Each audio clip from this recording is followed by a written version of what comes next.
ஆயக்கலைகள் 64 அதில் ஒரு முக்கிய கலையான ஜோதிட கலையின் மூலமாக என்னுடன் இணைந்துள்ள அன்பு நேயர்களுக்கு இனிய வணக்கம்ங்க. ரிஷபராசி நேயர்களுக்கு புதுசாக அப்படி என்ன இருக்க போகுது, எப்பவும் போல வாழ்க்கை கீழே தான் போகுது அப்படின்னு கதரும் நேயர்களுக்கு ஒரு நல்ல செய்தி காத்திருக்குதுங்க. அந்த செய்தியை தெரிஞ்சுக்கிறதுக்கு முன்னாடி இந்த உலகை காக்கும் முருகப்பெருமானுடைய பாதம் தொட்டு வணங்கி வீடியோக்குள்ளே போகலாங்களா? என்னுடன் சேர்ந்து நீங்களும் இந்த மந்திரத்தை சொல்லிட்டே உங்களால் முடிஞ்சதுன்னா கமெண்ட் பாக்ஸில் ஒரு முறை கமெண்ட் பண்ணுங்க. ஓம் முருகா போற்றி, ஓம் முருகா போற்றி, ஓம் முருகா போற்றி. வணக்கம். இன்னைக்கு நம்ம ரிஷப ராசிக்காரங்களோட வாழ்க்கையில் இருக்கிற சில மறைக்கப்பட்ட சவால்களையும் அதற்கான சக்தி வாய்ந்த தீர்வுகளையும் பற்றி ரொம்ப அழகாக பார்க்க போகிறோம். ரிஷப ராசிக்காரங்களோட வாழ்க்கையில் ஒரு பெரிய முரண்பாடு இருக்குது. அதாவது அவங்களோட வலிமைக்கும் போராட்டத்துக்கும் நடுவில் ஒரு பெரிய போராட்டம் நடக்கும். அது என்னன்னு இப்போ பார்க்கலாமா? பாருங்க, இந்த ஒருவரையே அவங்களோட மொத்த பிரச்சனையுமே சொல்லிடுது. அதாவது வெளியில இருந்து பார்க்கும் பொழுது அவங்க ரொம்ப ஸ்ட்ராங்காக எல்லாமே சரியாக இருக்கிற மாதிரி தெரிவாங்க. ஆனால் உள்ளுக்குள்ள அவங்க மிகப்பெரிய போராட்டங்களை சந்திச்சிட்டு இருப்பாங்க. உண்மையை சொல்ல போனால் அவங்க வாழ்க்கையில் நரக வேதனைக்கு சமமான கஷ்டங்களை அனுபவிப்பாங்க. ஆனால் அதை ஒரு துளி கூட வெளியில் காட்டிக்கவே மாட்டாங்க. குடும்ப பிரச்சனைகள் கூட இருந்தால் அதை கூட இருந்துட்டே செஞ்ச துரோகங்கள்னு எல்லா சுமைகளையும் தனியாளாக மௌனமாக சுமந்துட்டுருப்பாங்க. இந்த தொடர்ச்சியான அழுத்தம் காலப்போக்கில் அவங்கள ரொம்ப கூர்மையான எந்த பிரச்சனையும் தாங்கிக்கிற சக்தி கொண்டவங்களாக மாற்றிடுது. சரி, இந்த போராட்டத்துக்கு எல்லாம் ஜோதிட ரீதியாக என்னதான் காரணம்? வாங்க அதை பார்க்கலாம். இப்போ நம்ம இதுக்கு பின்னாடி இருக்கிற அஸ்ட்ராலஜிக்கல் காரணத்தை கொஞ்சம் ஆழமாக பார்க்கலாங்களா? இது நம்ம நினைக்கிற மாதிரி அவ்வளோ சிம்பிளான விஷயம் கிடையாது. பொதுவாக ஜோதிடம் தெரிஞ்ச நிறைய பேருக்கு தெரியும், ரிஷப ராசியில் சந்திரன் உச்சம் பெறுவார்னு. அப்போ அது ஒரு பெரிய பலம் தானே. வாழ்க்கை நல்லா தானே இருக்கணும், ஆனால் உண்மை அதுக்கு நேர்மாறாக இருக்குதுங்க. ஏன் அப்படிங்கிறத ஆழமாக பார்த்தாதான் புரியும். இங்கே தான் அசல் விஷயமே இருக்குதுங்க. ரிஷப ராசிக்கு சந்திரன் 3ஆம் வீட்டுக்கு அதிபதியாக வராருங்க. இங்கே இருந்து தான் எல்லா சிக்கலும் ஆரம்பிக்குது. ஜோதிடத்தில் இந்த 3ஆம் வீட்டை 8ஆம் வீட்டுக்கு 8ஆம் வீடு அப்படின்னு சொல்லுவாங்க. அப்படின்னா என்னன்னு தெரியுமா? அது நாம் துளியும் எதிர்பார்க்காத மறைமுகமாக வர பெரிய பெரிய தடைகளையும் தாங்க முடியாத மனவேதனையையும் குறிக்கிற ஒரு இடம். நம்ம மனசுக்கு காரகனான சந்திரன் இந்த வீட்டுக்கு அதிபதியா வரதால அவரே இந்த எல்லா பிரச்சனைகளையும் நேரா ரிஷபராசிக்காரங்க வாழ்க்கையில கொண்டு வந்து சேர்த்துடுவாருங்க. இதை இன்னும் சிம்பிளா சொல்லணும்னா, நீங்க பாட்டுக்கு சும்மா உட்கார்ந்துருப்பீங்க, ஆனா பிரச்சனையும் மனப்போராட்டமும் தானா உங்களை தேடி வரும். நீங்க கூப்பிடவே வேண்டாம், அதுவே உங்க வீட்டு கதவை தட்டும். இதுதான் அவங்க சந்திக்கிற முக்கியமான ஜோதிட சவால். அப்போ இப்படி விடாம துரத்துற இந்த மன போராட்டத்துக்கு என்னதான் தீர்வு? ராசியோட அமைப்பிலே பிரச்சனை இருந்தா என்னங்க செய்ய முடியும்? வாங்க, அதுக்கு ஒரு ரொம்ப சக்தி வாய்ந்த பரிகாரத்தை பற்றி தான் இப்போ பார்க்க போகிறோம். இந்த பிரச்சனைக்கு ஒரு தெய்வீகமான தீர்வு இருக்குது. அதுக்காக நம்ம ஒரு குறிப்பிட்ட சக்தி வாய்ந்த இடத்துக்கு ஒரு புனிதமான பயணத்தை மேற்கொள்ளணும். அந்த இடம்தான் விஜயவாடாவில் இருக்க கனகதுர்கா கோயிலுங்க. ஆனால் ஏன் குறிப்பாக இந்த கோயில் அங்கே அப்படி என்ன ஸ்பெஷல்? ஏன்னா இந்த கோயிலோட அமைப்பே சந்திரனால் வர பிரச்சனைகளை சரி பண்ணுறதுக்காகவே பிரத்யேகமாக வடிவமைக்கப்பட்டதுன்னு சொல்லப்படுதுங்க. இங்கே மூலவரான கனகதுர்கா அஷ்டலக்ஷ்மிகளுக்கு நடுவில் இருக்காங்க. இந்த இடத்தோட தெய்வீக சக்தியை நமக்கு கஷ்டம் கொடுக்குற கிரகங்களோட நெகட்டிவ் எனர்ஜியை நியூட்ரல் பண்ணிடும். சொல்லப்போனால் இது ஒரு டைரக்ட் ஸ்பிரிச்சுவல் ஃபிக்ஸ் மாதிரிங்க. ஆனால் ஒரு நிமிஷம் கோயிலுக்கு போகிறது மட்டும் முழுமையான தீர்வு கிடையாதுங்க. அதில் முதல் படி தான். அடுத்ததாக நம்ம செய்ய வேண்டிய ஒரு முக்கியமான விஷயம் இருக்குது. அதுதான் நம்மளோட மொத்த எனர்ஜியையும் பாசிட்டிவாக மாற்ற போகுது. இங்கே பாருங்கள், இந்த பரிகாரத்தோட தத்துவம் எவ்வளவு அழகாக இருக்குன்னு.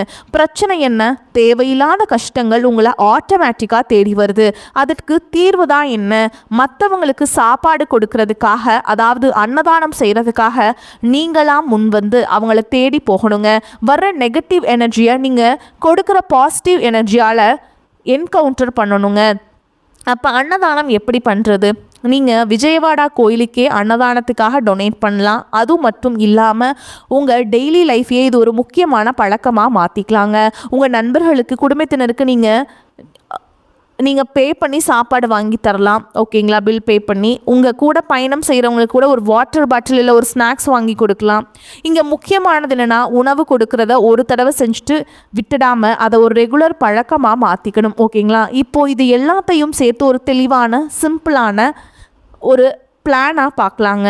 உங்கள் போராட்டங்களை எப்படி ஸ்திரத்தன்மை மற்றும் செல்வமாக மாற்றுறதுன்னு தெரிஞ்சுக்கலாம் வாங்க. மொத்தம் 4 ஸ்டெப்ஸ் தாங்க. 1, விஜயவாடா கனகதுர்கா கோயிலுக்கு ஒரு பயணம் போங்க. 2, முழுமையான சரணாகதி மனசோட அம்மனை தரிசனம் பண்ணுங்க. 3, அங்கே நடக்கிற அன்னதானத்துக்கு உங்களால் முடிஞ்ச ஒரு சின்ன தொகையை கொடுங்க. 4வது ரொம்ப ரொம்ப முக்கியமானது, முடிஞ்சால் நீங்கள் பிறந்த கிழமையில் இந்த பயணத்தை செய்யுங்க. அதோட பலன் பல மடங்கு அதிகமாக இருக்குன்னு சொல்லப்படுதுங்க. இந்த பரிகாரத்தை முழு மனசோட செஞ்ச பிறகு ஒரு 6 மாதத்துல இருந்து 1 வருஷத்துக்குள்ள உங்க வாழ்க்கையில ரொம்ப நாளா இருந்த பிரச்சனைகளுக்கு ஒரு நல்ல தீர்வு கிடைக்குங்க.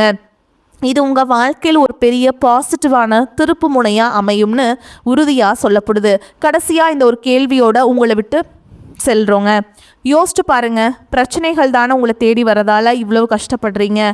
அப்போது நீங்களே நல்ல சக்தியை மற்றவங்களுக்கு கொடுக்க ஆரம்பித்தா உங்கள் வாழ்க்கை எவ்வளோ உயரத்துக்கு போகும். உங்களுக்கு இந்த மார்ச்லேருந்து பார்த்தீங்கன்னா உங்களுக்கு சனியுடைய வக்ர நிவர்த்தியானது ஸ்டார்ட் ஆக போகுது. அதை தொடர்ந்து உங்களுக்கு குருவுடைய வக்ர பெயர்ச்சி, சுக்கிர பெயர்ச்சி, சூரிய பெயர்ச்சி, ராகு கேது பெயர்ச்சி, 5 வருட கிரகங்களுடைய சேர்க்கை, இனி வரக்கூடிய ஒரு 6-7 மாதங்கள் அப்படிங்கிறது உங்களுக்கு மிகப்பெரிய ஒரு ராஜயோகத்தை கொண்டுள்ள ஒரு காலகட்டமாகவே பார்க்கப்படுதுங்க. முதலாவதாக பார்த்தீங்கன்னா சனியுடைய வக்ர நிவர்த்தியானது உங்களுக்கு ஸ்டார்ட் ஆக போகுது. அதாவது பார்த்தீங்கன்னா சனி பகவான் தற்பொழுது மீன ராசியில் வக்ர நிவர்த்தி அடைய போகிறார். அப்படி வக்ர நிவர்த்தி அடைகிறதுனால என்ன ஆகும்னு பார்த்தீங்கன்னா, இத்தனை நாட்களாக கெட்டது, அதாவது மைனஸாக மட்டுமே செயல்பட்டு கொண்டிருந்த சனி பகவான் உங்களுக்கு ப்ளஸ்ஸாக மாறி செயல்பட போகிறார். இதன் மூலமாக கடந்த காலகட்டங்களில் நீங்கள் சனி பகவான் மூலமாக எதையெல்லாமே உங்கள் வாழ்க்கையில் இழந்தீங்களோ அது அனைத்தும் திரும்ப பெறக்கூடிய ஒரு காலகட்டமாகவே பார்க்கப்படுது.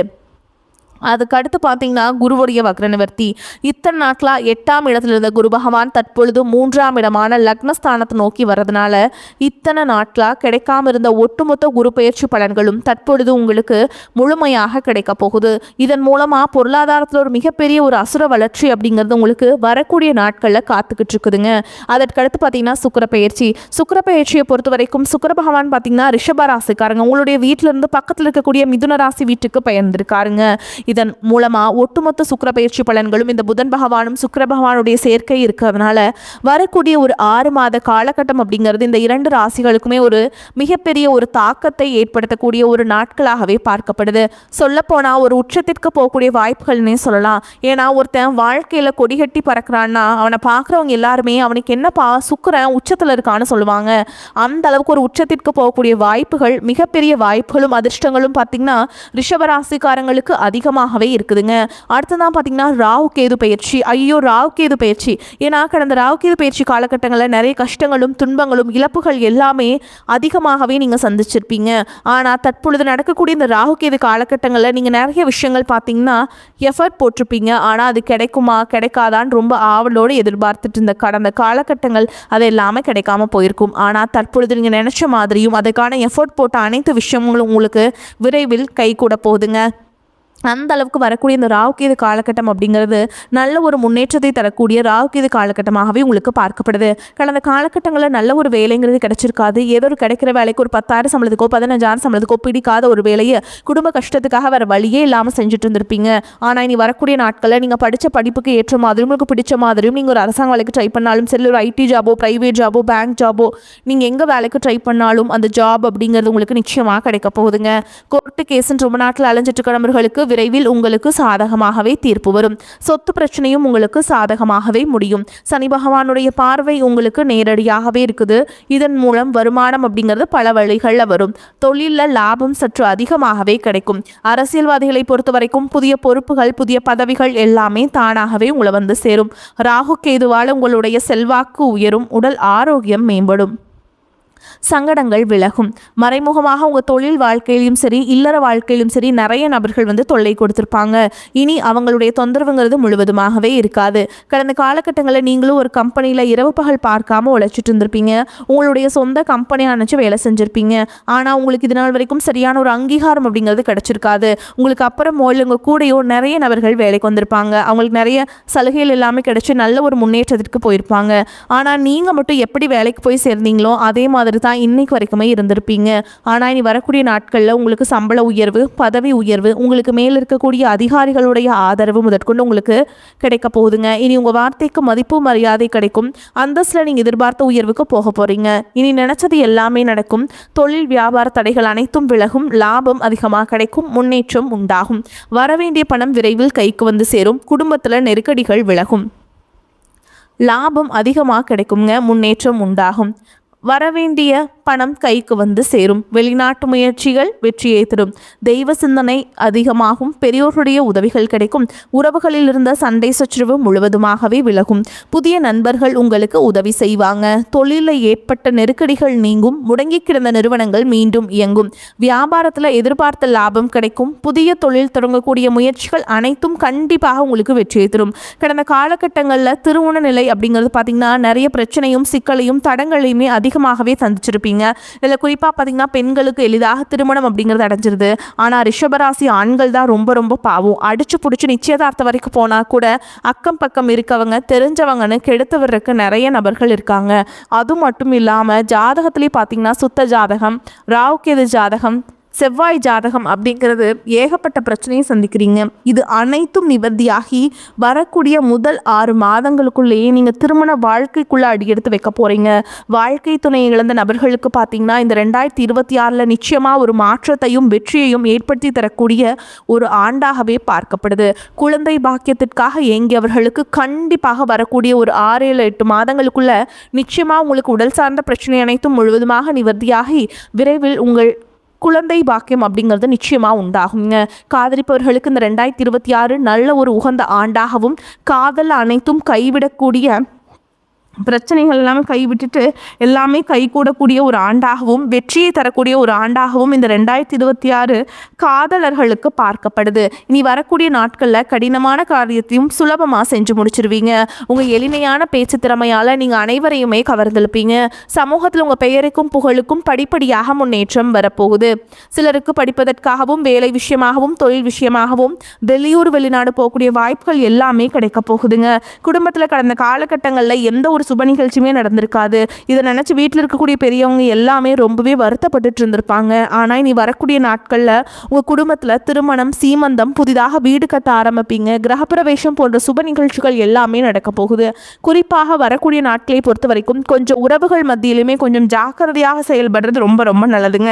குறிப்பாக எல்லா விஷயத்தையுமே கொஞ்சம் ரகசியமாக வச்சுக்கோங்க. எதையுமே யார்கிட்டையுமே ஷேர் பண்ணாத வரைக்கும் உங்களுக்கு எந்த ஒரு பாதிப்புமே கிடையாதுங்க. உங்களை அழிக்க நினைக்க நிறைய நபர்கள் கூடவே இருக்கிறாங்க. தவறான வழியில் மட்டும் போகாம பேசாம நல்ல ஒழுக்கத்துடன் வரக்கூடிய நாட்கள் இருந்தா இந்த 2026 நிச்சயமா உங்களுக்கு வெற்றியை தரக்கூடிய ஒரு ஆண்டாகவே பார்க்கப்படுதுங்க. மேலும் உங்களை பொறுத்த வரைக்கும் நட்சத்திர பலன்களை பார்க்கலாங்க. அந்த வகையில் கார்த்திகை நட்சத்திரம் 2ஆம் பாதம், 3ஆம் பாதம், 4ஆம் பாதம் உங்களை பொறுத்த வரைக்கும் தேவையற்ற அலைச்சலை குறைத்து கொள்வது நல்லதுங்க. எல்லா வகையிலையுமே நன்மைகள் உண்டாகும். மற்றவர்களுக்கு உதவிகள் செய்ய தூண்டும். பிரிந்து சென்றவர்கள் மீண்டும் சந்திக்க நேரலாம். மாணவர்கள் கல்வியில் வெற்றி பெறவும் மேல் படிப்பு படிக்கவும் எடுக்கும் முயற்சிகள் சாதகமான பலனை கொடுக்கும். அடுத்ததா ரோஹிணி நட்சத்திரம். எடுத்த காரியத்தை தைரியமாக உறுதியுடன் செயல்படுத்துவீங்க. வாழ்க்கைக்கு தேவையான புதிய வசதிகள் கிடைக்கும். உறவினர்கள் மூலம் உதவிகள் கிடைக்கும். புதிய ஆடை அணிகலன்கள், ஆடம்பர பொருட்கள் வாங்குவீங்க. வீடு மனை வாங்க திட்டமிடுவீங்க. சிலர் புதிய வாகனம் வாங்குவீங்க. எடுக்கும் காரியம் சிறிது முயற்சிக்கு பின் நடைபெறும். அடுத்ததாம் மிருகசீரிஷ நட்சத்திரம் 1ஆம் பாதம், 2ஆம் பாதம் உங்களை பொறுத்த வரைக்கும் தொழில் வியாபாரம் ஏற்ற இறக்கமாக இருந்தது. இனி சீராகும். ஆனால் பழைய பாக்கிகளை வசூலிப்பதற்கு அலைய வேண்டியிருக்கும். உத்தியோகத்தர்கள் கூடுதலாக பணியாற்ற வேண்டியிருக்கும். அதே நேரத்தில் பணிகளை செய்து முடிக்க தேவையான வசதி வாய்ப்புகள் கிடைக்கும். தேவையற்ற வார்த்தைகளை தவிர்ப்பது நன்மையை தரும். உங்களை பொறுத்த வரைக்கும் பரிகாரம் அப்படின்னு பார்த்தீங்கன்னா வெள்ளிக்கிழமைகள் தோறும் ஆண்டாள் தாயாரை வணங்குவது உங்களுக்கு ஏற்றத்தை ஏற்படுத்தி கொடுக்கும். அதே மாதிரிங்க உங்களை பொறுத்த வரைக்கும் அதிர்ஷ்டம் தரக்கூடிய எண்கள்னு பார்த்தீங்கன்னா 2, 7ங்க. இந்த எண்களை அதிகமாக பயன்படுத்துங்க. அதிர்ஷ்டத்தை அதிக அளவில் ஈர்த்து கொடுக்கும். நீங்கள் உங்களுக்கு அதிர்ஷ்டத்தை ஈர்க்கக்கூடிய கிழமைகள்னு பார்த்தீங்கன்னா திங்கள், வியாழனுங்க. இந்த நாட்களை சுப காரியங்கள் செய்ய பயன்படுத்திக்கோங்க. நன்மைகளை கொண்டு முடியும். அதே மாதிரி சந்திராஷ்டமம் வரக்கூடிய நாட்களை ரொம்பவே கவனமாக இருக்கணும். குறிப்பாக முடிவுகள் எடுக்கிறத ரொம்பவே கவனமாக இருக்கணும். அந்த நாட்கள் வந்து முடிவெடுக்காமல் இருக்கிறது உங்களுக்கு ரொம்பவே நல்லதுங்க. அந்த நாட்களில் எங்கும் கவனம், எதிலும் கவனம். வாய்ப்புகள் வந்து உங்களுக்கு ஒரு முறை தான் கதவை தட்டும். அந்த வாய்ப்புகளை வந்து நீங்கள் கரெக்டாக பயன்படுத்திக்கோங்க. வாய்ப்புகளை வந்து தவற விட்டுறாதீங்க. அதே மாதிரி நீங்கள் வழிபாடு செய்ய வேண்டிய தெய்வம்னு பார்த்தீங்கன்னா திருச்செந்தூர் முருகப்பெருமான குடும்பத்தோட ஒரு முறை போயிட்டு தரிசனம் பண்ணிட்டு வாங்க. உங்களுக்கு ஏற்றத்தை ஏற்படுத்தி கொடுக்கும். வாழ்த்துக்கள். வாழ்க வளமோடு நலமோடு. நன்றி, வணக்கம்.